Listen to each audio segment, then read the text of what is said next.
नाम है मंगल। नाम तो आपने सुना ही होगा। मंगल नाम है, लेकिन यह अमंगल कब कर बैठता है? यदि किसी जन्म पत्रिका में 1, 4, 7, 8 या 12वें भाव में विराजमान हो तो ऐसा स्त्री या पुरुष हम उसको कहते हैं कि यह मंगली है। और यह क्या करता है आप जानते हैं? यह विवाह में देरी करवाता ही करवाता है। और यदि विवाह करवा भी दे तो यह दाम्पत्य जीवन में जहर घोलने का कार्य करता है। तलाक तक की नौबत ये लेकर के आ जाता है। क्या किया जाए अब इस दोष का? साथियों, यदि आप भी इस दोष से पीड़ित हैं तो एक बहुत ही सटीक और सही समय आ रहा है, और वो समय है मंगला गौरी का। जी हां, 23 जुलाई 2024 की हम बात कर रहे हैं। इस दोष की समाप्ति का इससे अच्छा मौका अगले 1 वर्ष तक आपको नहीं मिलने वाला है। तो यदि आप भी इस स्रोत का पाठ अपने निमित्त कराना चाहते हैं, विवाह करना चाहते हैं, दाम्पत्य जीवन में रस घोलना चाहते हैं, तो इस विलक्षण अनुष्ठान में आपको अवश्य भाग लेना चाहिए, क्योंकि यह मंगल दोष निवारण का ब्रह्मास्त्र है।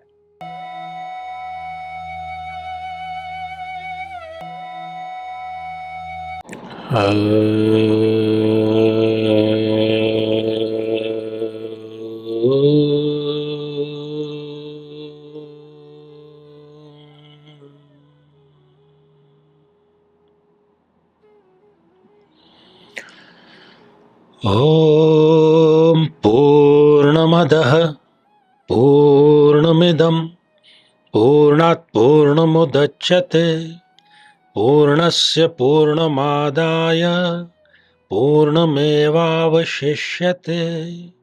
ओम शांति शांति शांति।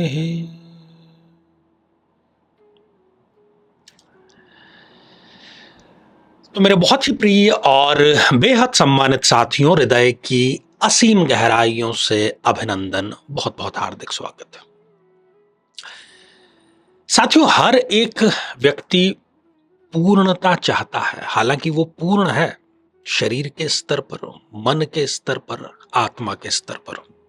वो जान नहीं पाया है इस पूर्णता को। लेकिन यहां पर आज हम जिस पूर्णता की बात करने जा रहे हैं वो भौतिक पूर्णता है।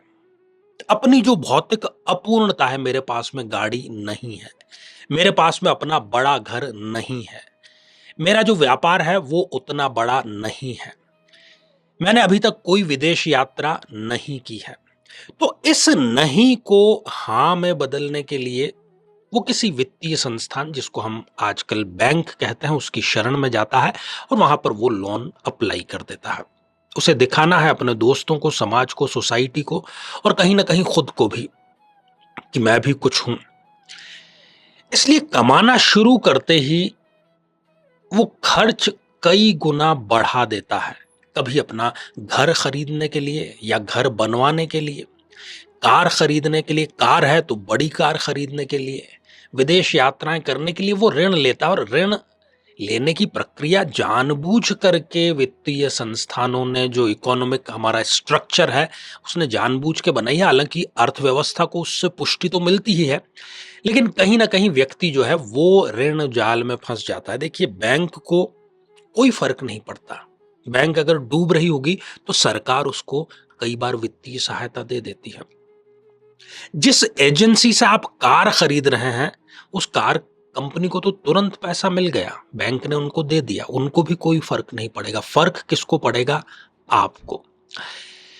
तो ये है ऋण को लेकर के एक बहुत बड़ा नेक्सस है। क्योंकि ये हमारा विशेषज्ञता का क्षेत्र नहीं है, उस पर बात नहीं करेंगे। लेकिन यदि आप भी लाखों नहीं बल्कि करोड़ों के कर्ज तले दबे हुए हैं, हर एक प्रकार का बुरा विचार आपके मन में आता है और उसका एक्सट्रीम है स्वयं को समाप्त कर लेना, यह भी यदि विचार आपके आता है तो इस विचार को आप त्याग दीजिए।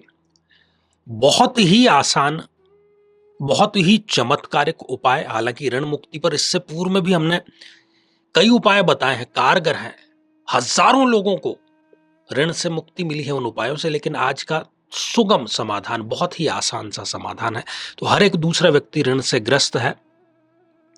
इसके जब हम ज्योतिषीय पक्ष पर बात करते हैं ना कि आखिर कुंडली इसके लिए कितनी जिम्मेदार है, एक कुंडली पर हम दृष्टिपात करके देखते हैं साथियों।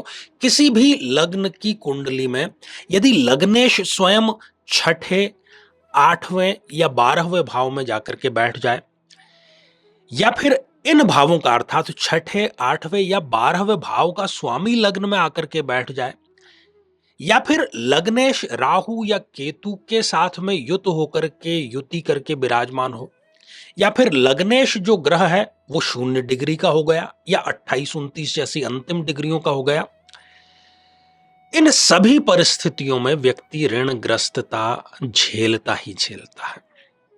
ज्यादा यहां पर समय नहीं लेंगे, तुरंत उपाय पर आते हैं साथियों। इस जो उपाय है इसको आपको प्रारंभ करना है किसी भी शुक्ल पक्ष के प्रथम गुरुवार से, ठीक है। आपको कोई बहुत ज्यादा चीजें नहीं चाहिए, लेकिन एक बहुत महत्वपूर्ण चीज आपको चाहिए जो कि थोड़ी सी दुर्लभ जरूर है, लेकिन यदि आपको ऋण मुक्ति चाहिए तो आप उसका इंतजाम कर ही लेंगे। देशी गौ माता का घी चाहिए आपको, ठीक है। तो गुरुवार प्रातः काल से आपको ये रूटीन प्रारंभ करनी है।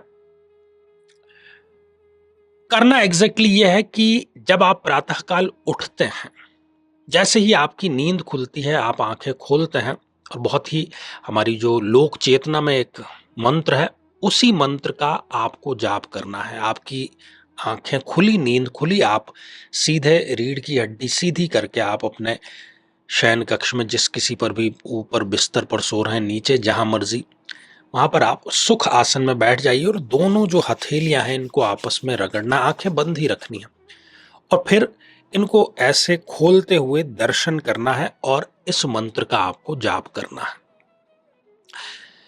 कराग्रे वस्ते लक्ष्मी, कर मध्य सरस्वती, कर मूले स्थितो ब्रह्मा, प्रभाते कर दर्शनम। सभी लोग हम इस मंत्र से वाकिफ हैं, जानते हैं। इसमें प्रार्थना क्या की गई है कि कर का मतलब हमारे हाथ का जो अग्र भाग है, जो अगला भाग है, इसमें लक्ष्मी, क्योंकि इसी से हम कार्य करते हैं तो लक्ष्मी आती है। तो जो लक्ष्मी इसमें बसी हुई है वो मेरे हाथों के द्वारा जो कर्म हो रहे हैं उसमें आए। कर मध्य सरस्वती, कर के मध्य में स्वयं सरस्वती का वास जो है वो माना गया है। और कर मूले अर्थात ये जो जड़ है, कर की, हाथ की जो जड़ है, यहां ब्रह्मा का निवास माना गया है। तो प्रातःकाल इसके दर्शन की परंपरा है। तो इस प्रकार से ये मंत्र आप जब जाप करेंगे, इसके तुरंत बाद आपको देशी गौ माता के जिस घी की हम बात कर रहे हैं उसमें अपना प्रतिबिंब देखना है, अपनी परछाई देखनी है घी में, स्वयं के चेहरे के आपको दर्शन करना है। आप उठे, रीढ़ की हड्डी सीधी करके सुखासन में आप बैठे, और घी का पात्र आप नजदीक ही रखिएगा ताकि जब दोनों हथेलियों को रगड़ करके इसमें घर्षण होगा, थोड़ा सा ऊर्जा यहां से उत्पन्न होगी, और फिर आप दर्शन करते हुए इस पवित्रतम मंत्र का जाप करेंगे। और इसके बाद में अपना जो चेहरा है वो गौ माता के घी में आप अपने चेहरे का प्रतिबिंब देखेंगे। आप देखेंगे कि लक्ष्मी भी आएगी। सरस्वती इसलिए जरूरी है कि जो लक्ष्मी आई है, कई लोगों की बहुत कहानी है कि पैसा तो बहुत कमाया, लेकिन जैसे आया उससे तेज गति से चला गया।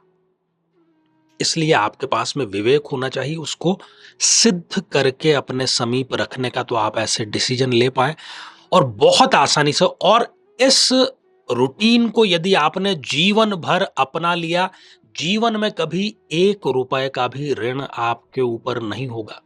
ग्रहों की हमने अभी बात की, लेकिन गौ माता में, जैसे हमारे शरीर में हम देखते हैं ना कि हर चीज का, एक पुरुष की यदि बात करें कि तो उसमें मांस, मज्जा और अंत में जाकर के वीर्य बनता है। तो किसी पुरुष के लिए वीर्य उसका निचोड़ है, वैसे ही गौ माता का जो गौमय है उसका सारा का सारा सार, उसका निचोड़ उनके घी में है। हमारे वेद पुराण सारे शास्त्र भरे पड़े हैं कि गौ माता में 9 के 9 ग्रह प्रत्यक्ष रूप से हैं, अप्रत्यक्ष भी नहीं, प्रत्यक्ष रूप से। उस पर फिर कभी चर्चा करेंगे। तो सारे ग्रहों से जनित समस्याएं भी दूर होगी और ऋण मुक्ति का बहुत जबरदस्त, बहुत चमत्कारिक आसान उपाय है। जरूर इसको करिए। ढेर सारी शुभकामनाएं। तो आज के लिए केवल इतना ही, इसी मंगल कामना के साथ में कि आप सभी स्वस्थ, समृद्ध और शांतिपूर्वक जीवन व्यतीत करें। नमस्कार।